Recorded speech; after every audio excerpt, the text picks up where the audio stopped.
അസ്സലാമു അലൈക്കും വറഹ്മത്തുള്ളാഹി. ഒടുക്കത്തെ ബുധനാഴ്ച, ഒടുവിലെ ബുധൻ, സഫറിലെ ലാസ്റ്റത്തെ ബുധനാഴ്ച. തലതലാന്തരമായിട്ട് അണ്ടത്തെ നാളിൽ മുഅ്മിനീങ്ങളും സത്കർമ്മങ്ങൾ തയ്യാറാക്കിടാറ്. ഇലാഹായ റബ്ബർട്ട ബലാകളിൽ നിന്ന്, മുസീബത്തുകളിൽ നിന്ന് രക്ഷപ്പെടുക വേണ്ടിയിട്ട് ചില സ്പെഷ്യലായ ദുആകൾ അണ്ടത്തെ നാളിൽ നിർവഹിക്കിടാറ്. ആ നിമിത്ത സ്വതക്കകളും ദാനധർമ്മങ്ങളും ചെയ്യുക. കാരണം എന്തേ?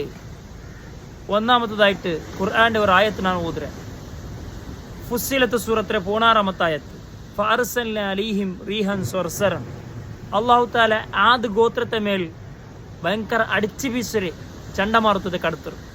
അതെപ്പ ഫി അയ്യാമിൻ നഹിസാത്തിൻ, ഒരു ദുഷ്ടകരമായ ഒരു അപശക്കനമുള്ള ഒരു നാളിലേക്ക് അല്ലാഹു തആല കടത്തരുത്. അപ്പോൾ നഹ്സുള്ള ബറക്കത്ത് കുറഞ്ഞ നാള് അള്ളാഹു തആല സൃഷ്ടിച്ച നാളുകളിൽ ഉണ്ടുവന്നൈത്ത് ഒന്ന്. രണ്ടാമത്തത് സ്വഹീഹ് മുസ്ലിമിലുള്ള ഹദീസ്, സ്വഹീഹ് മുസ്ലിമിലുള്ളതായ ഹദീസ്. ബഹുമാനപ്പെട്ട മുത്തുനബി സല്ലല്ലാഹു അലൈഹി വസല്ലം തങ്ങൾ ചെല്ലു ഗത്തുൽ ഐനാഅ വഔഖുസ് സിഖാ, പാത്ര അത് നിങ്ങൾ മുಚ್ಚಿ വെക്കും, എന്നിട്ട് തന്നിയുള്ളതായ ജഗ് ಅದರ ಬಾಯಿ ನೀವು ಕೆಟ್ಟಿಬೇಕು. ಅದಕ್ಕೆಲ್ಲ ಕಾರಣ ಫೈನ್ನ ಫಿಸ್ಸನತಿ ಲೈಲತನ್ ಯನ್ಸಿಲು ಫೀಹಾ ವಬಾ, വർഷത്തിക്ക് ഒരു ജാവുണ്ട്. ആ ജാഉലു സാംക്രാമികമായ ബല രോഗങ്ങൾ ഇറങ്ങി പണ്ട് അങ്ങനത്തെ ഒരു ജാവു വർഷത്തിൽ ഒരു നാൾ ഉണ്ടു ചൊന്തു മുത്തുനബി സല്ലല്ലാഹു അലൈഹി വസല്ലം അങ്ങനെ ചെന്തുണ്ട്. ഇത് സ്വഹീഹ് മുസ്ലിമുള്ളതായ ഹദീസ്. ബഹുമാനപ്പെട്ട ഇമാം ദൈറബി റഹ്മത്തുള്ളാഹി അലൈഹി അവിടുത്തെ മുജറബാത്തുൽ ചെൽറ് ഔലിയാക്കന്മാർക്ക് കശ്ഫ് മുഖാന്തര അറിയപ്പെട്ട ഒരു കാര്യത്തിക്കട് അന്നഹു യൻസിലു ഫീ കുല്ലി സനത്തിൻ, എല്ലാ വർഷം ധാരാളം ബലാഅകൾ മുസീബത്തുകൾ ഇറങ്ങർ, സംകഷ്ടങ്ങൾ ഇറങ്ങർ. വകുല്ലു ദാലിക ഫീ യൗമിൽ അർബിയ ഇല്ലാ ഖൈർ മിൻ ശഹരി സഫർ, മിൻ ശഹരി സഫർ. സഫറിലെ ലാസ്റ്റത്തെ നാളിലേക്കട് ധാരാളം ബലാഅകൾ ഇറങ്ങത്, ധാരാളം ബലാഅകൾ സംകഷ്ടങ്ങൾ ഇറങ്ങരെ ചൊന്തു. ബഹുമാനപ്പെട്ട ഇമാമുന ദൈറബി റഹ്മത്തുള്ളാഹി അലൈഹി തൻ്റെ മുജറബാത്തിൽ പടിപാടി കണ്ടു. ഇതെത്തിക്കട് ഒടുവിലെ ബുധനുക്ക് അണ്ടത്തെ നാൾ പ്രത്യേകിച്ചിട്ട് ധാരാളം സത്കർമ്മങ്ങൾ ചെയ്യുവോ കാരണം. രണ്ടാമത്തെ കാര്യ അണ്ടത്തെ നാളിൽ ഷിഫാറെ ആയത്ത് അത് എഴുതിയിട്ട് ഖുർആന്റെ ആയത്ത് എഴുതിയിട്ട് ഞങ്ങൾ കുടിക്കലുണ്ട്. അത് ഞങ്ങളെ സമ്പ്രദായ. ಇದಕ್ಕೆ ಪುರಾವೆ ಚೋಳ್ರ ಮುನ್ನಲು ಎಲ್ಲಾತಂ ವಿರೋಧಿಕರ ಟೀಮ್ ಉಂಡಲ್ಲೇ ಮುಕ್ಕಾ ಗಂಟೆ എന്നുള്ള ടീം, അതിലെ നേതാക്കന്മാർ ആ വിഷയത്തിൽ ചിലട്ട് ആ വീഡിയോ ഒന്ന് കേൾക്കോ. ജൗസി റഹിമഹുല്ലാ അദ്ദേഹത്തിന്റെ സാദുൽ മആൻ ഫീ ഹദീ ഖൈറുൽ ഇബാദ് എന്ന ഗ്രന്ഥത്തിൽ അദ്ദേഹം രേഖപ്പെടുത്തുന്നു, വറഖസ ജമാഅത്തുൻ മിനസ് സലഫി ഫീ കിതാബത്തി ബഅദിൽ ഖുർആനി വശുർബിഹി വജഅലി ദാലിക മിനശ് ശിഫാഇ അല്ലദീ ജഅല അല്ലാഹു ഫീ.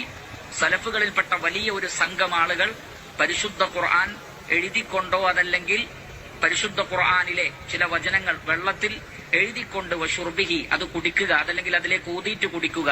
വജഅലി ദാലിക മിനശ് ശിഫാഇ അല്ലദീ ജഅല അല്ലാഹു ഫീ, അത് അല്ലാഹു സുബ്ഹാനഹു തആല ഏർപ്പാടാക്കിയ ശിഫയിൽ അവർ ഉൾപ്പെടുത്തിയതായി കാണാൻ സാധിക്കും. സലഫുകളിൽ ധാരാളം ആളുകൾ അതിൽ ഇളവ് പറഞ്ഞിട്ടുണ്ട് എന്ന് അദ്ദേഹം വിശദീകരിക്കുന്നത് കാണാൻ സാധിക്കുന്നതാണ്. അതേപോലെ തന്നെ സൗദി അറേബ്യയിലെ മുൻ grand മുഫ്തിയായിരുന്ന സമാഹത്തു Sheikh Muhammad bin Ibrahim aloo Sheikh റഹിമഹുല്ലാ, അദ്ദേഹത്തോട് ഇതുമായി ബന്ധപ്പെട്ട് ചോദിക്കപ്പെട്ടപ്പോൾ അദ്ദേഹം പറഞ്ഞത് എന്തിനെ കുറിച്ചാണ് ചോദിച്ചത്? അനിൻ നഫസ് ഫിൽ മാഇ ثم يسقاه المريض استشفاء بريق ذلك النافذ وما على لسانه حينئذ من ذكر الله تعالى او شيء من الذكر كآية من القرآن او نحو ذلك. ഒരാൾ മന്ത്രിച്ചിട്ട് ആ മന്ത്രിച്ചൂതിയ വെള്ളം ഒരു രോഗി കുടിക്കുന്നു, അതിൽ നിന്ന് ശിഫ പ്രതീക്ഷിച്ചുകൊണ്ട് അങ്ങനെ ചെയ്യുന്നതിൽ വല്ല വിരോധവുമുണ്ടോ? ഖുർആനും ദിക്റുകളും ഒക്കെ ഓതിയിട്ടുള്ള. ഫഅജാബ, അപ്പോൾ അദ്ദേഹം മറുപടി നൽകിയത് ലാ ബഅസ ബിദാലിക് ഫഹുവ ജായിസുൻ, അതിനൊരു കുഴപ്പവുമില്ല, അത് ജായിസാണ്. ബൽ ഖദ് സറഹൽ ഉലമാ ബിസ്തിഹ്ബാബിഹി, ധാരാളം പണ്ഡിതന്മാർ അത് നല്ലതാണ് എന്ന് വ്യക്തമാക്കിയിട്ടുണ്ട് എന്നാണ് അദ്ദേഹം പറഞ്ഞത്. കേട്ടറല്ലേ? അപ്പൊ സംശയമല്ല തീന്തല്ല ഒർക്കൽത്തുക്ക്. ഇബ്നുൽ ഖയ്യിം തന്റെ സാദുൽ മആദ് എന്ന കിതാബിൽ ചെറു വറഖസ ജമാഅത്തും മിനസ് സലഫി, സലഫി ഈ ഒറ്റ സലഫി അല്ല, അത് സലഫ് ഖലഫ്, അത് വേറെ പണ്ഡിതന്മാരുടെ ടീം. في كتابة بعض القرآن وشربه وجعل ذلك من الشفاء الذي جعل الله فيه. പരിശുദ്ധമായ ഖുർആന്റെ ആയത്തുകൾ അത് എഴുതിയിട്ട് ഷിഫാർ ഉദ്ദേശിച്ചത് കുടിച്ചെങ്കിൽ അതിൽ ഷിഫാ ലഭിക്കുന്നത് ഇബ്നുൽ ഖയ്യിം റഹ്മത്തുള്ളാഹി അലൈഹി ಪಡಿಪಾಡಿದಂಡು ಅಪ್ಪ ಈ ಕರ್ಮ ಇದ್ಕಡೆ ಪಿಂಗಾನಿ ಬರಹ ಚೆಲ್ರಿ ಪ್ಲೇಟ್ ಎಲ್ದಿರಿ ಅದೇ ಶಿಫಾರೆ ಆಯತ್ ಇದ್ಕಡೆ ಎಲ್ದಿರೆ ಶಿಫಾರೆ ಉದ್ದೇಶം വെച്ചിട്ട് ഇത്കടെ ഇലാഹായ റബ്ബുരെ പേരിൽ ഞങ്ങൾ കുടിക്കരുത്. അതുകൊണ്ട് ഇതിന്റെ സംശയം തീർത്തിനൊത്ത് ഞാൻ വിചാരിക്കുക. അസ്സലാമു അലൈക്കും വറഹ്മത്തുള്ളാഹി.